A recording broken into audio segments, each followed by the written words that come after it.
What's up, you guys? Welcome back to my channel, Real Talk Recovery, where we talk about recovery from addiction and I share my life with you. My name is Nicole and I'm a recovering addict. My sobriety date is July 13th of 2015.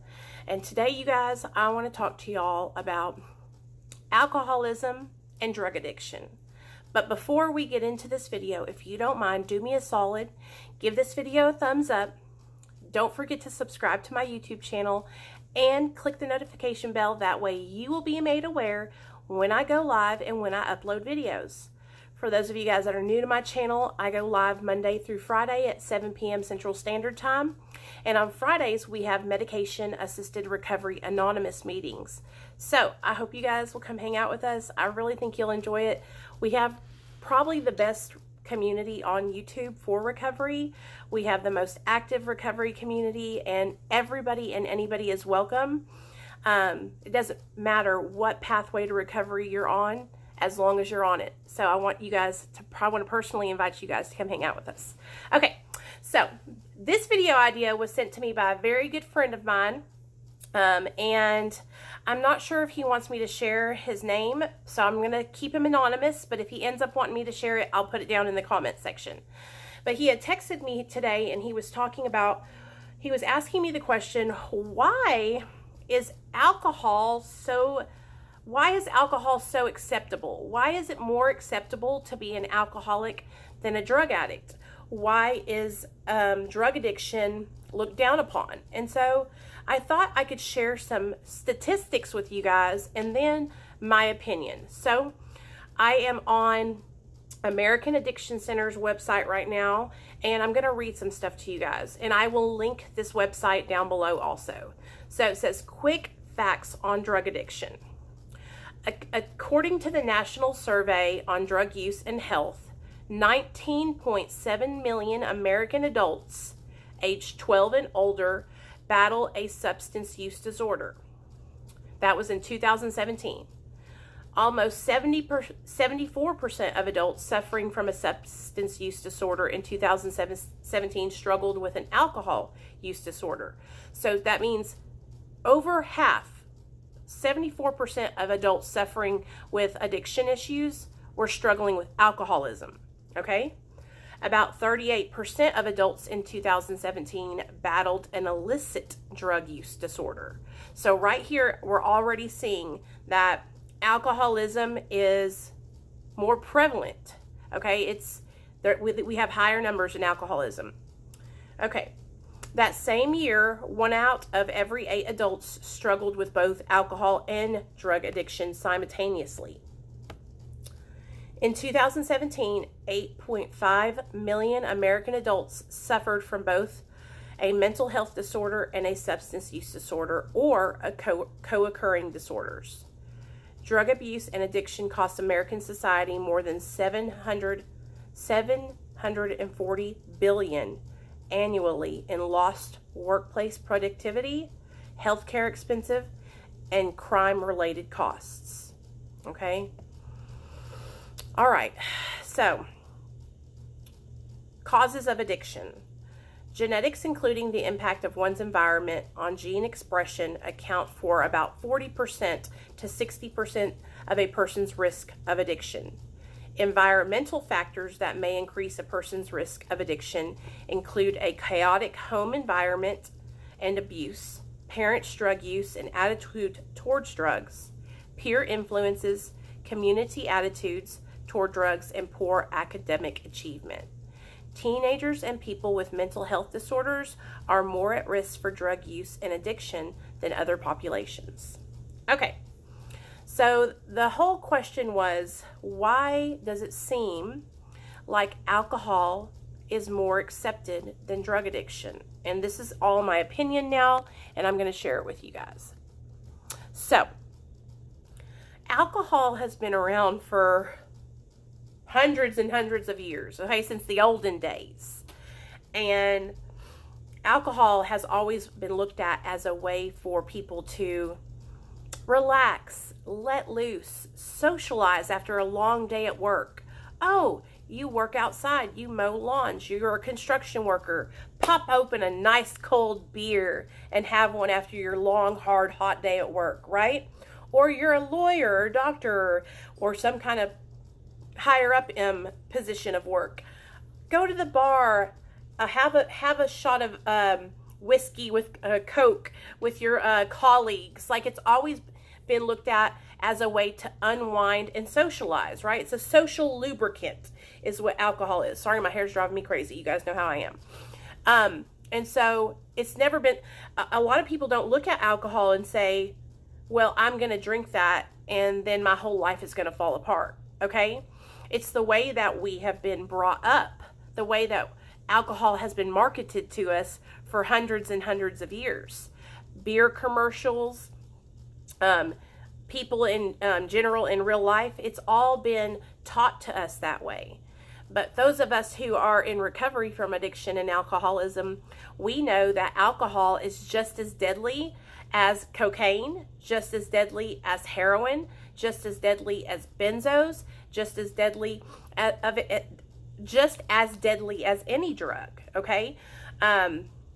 When you don't see commercials on TV of people getting off work and smoking the crack pipe, because to smoke the crack pipe is looked down on. It's looked down on as a less than, only people in the hood smoke crack, just like only people in the trailer park smoke meth. Okay, it's like the way that we have been taught to believe, all right? But in all actuality, all those substances are negatively affecting our lives. If we take drugs and alcohol into our body, it is going to hurt and harm us, okay? Now, for somebody who can go out and have a drink after work, who is not an alcoholic and doesn't drink to excess, who does not have the disease of addiction, alcohol is not going to affect them in a negative way because they're not going to drink alcohol every day and every night. That's where the addiction comes in, the compulsion to drink or use a drug. A lot of people say to me, well, Nicole, if you could just shoot heroin and, not become addicted, would you do it? That's the problem. You can't shoot heroin without becoming addicted, okay? For me, I have the disease of addiction in me. So anything that I take into my body that changes the way I feel, my brain clicks and says, I need more of that. And I go into excess mode. Using, drinking until I'm passed out or in the hospital. But for hundreds and hundreds of years, alcohol has been looked at as this amazing way to socialize and let loose and have a good time with your friends on the lake, on the beach, after work, with your significant other, celebrating an anniversary, get a bottle of wine. And that's why it's more acceptable all over the world. Let me tell y'all something though. I was looking up some more statistics just about alcohol, and it says more than 65 million Americans report binge drinking in the last month, which is more than 40% of the current alcohol users. 15 million people struggle with alcoholism, but less than 10% get treatment, okay? 21 million people have just one addiction, okay? So alcoholism is right up there with addiction. You know what I mean? They're to me, they are one and the same. But the reason why alcoholism is more accepted is because of the way we've always been taught, But I'm here to tell you, if you have the disease of addiction and you're drinking alcohol, it is a dangerous, slippery slope. Because if you're anything like me, you will shift from being addicted to drugs and you will shift into an alcoholism, full-blown alcoholic. I got a text from one of the Real Talk Recovery family members, and she was addicted to heroin for many years. Well, she moved away from her home state. She got into a new relationship with a guy who is an alcoholic, and now she has traded addictions. She has moved from heroin to alcoholism. And it will take her life just like heroin will take her life. It doesn't matter what the substance is. it will hurt us because we are addicts, okay? You know, there are also, like, how do I say this? Stereotypes that go along with each drug. I kind of touched on it earlier. But here where I live, a stereotype is that people in the country use methamphetamine. People in the inner city, black people, use crack cocaine. Okay, that's a stereotype. Because from back in the 80s, when the crack epidemic happened, that was the majority of people that were on crack cocaine, or that you saw, that the media wanted to show you, were black Americans, right? But there were all kinds of people out there, believe that, because I've smoked crack with white people, black people, Mexican people. But you understand, that's what the media, that's what they wanted us to see, okay? Just like now with the opiate epidemic, we're seeing a surge in young white kids from the suburbs, okay? And so it just goes to show you how it's the way that things have been shown to us. And so what we have to do is do the research and find out, you know, what the facts are. And the facts are that alcoholism is killing people every single day. The facts are that addiction kills people every single day, and that there is no difference. So if you're just an alcoholic, you are no better than somebody who struggles with a drug addiction. We are one and the same. We both have the disease of addiction. The substance used shouldn't matter. And we can all come together and support each other and help each other stay sober one day at a time.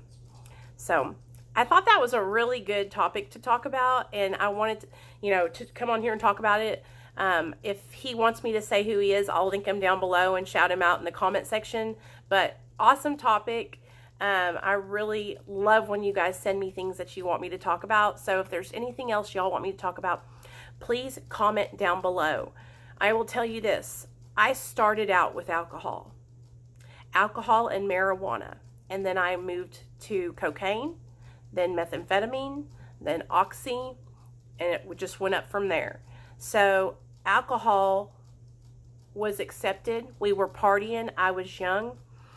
And it was looked at as a way, like I said before, to let loose and have a good time. But really, it's a deadly killer. You can die from alcohol detox. So if any of you guys are struggling with alcoholism and you're like, I'm going to kick alone, I'm going to handle this on my own, please do not do that. Reach out to me. I will do anything I can to help you get to a doctor, to see a doctor. You can text me at the Real Talk Recovery phone line at 501-991-5149. And I'll see you guys tonight at 7 for our Real Talk Recovery support group meeting. And also, don't forget, at 4, patrons were working out today. All right, love y'all.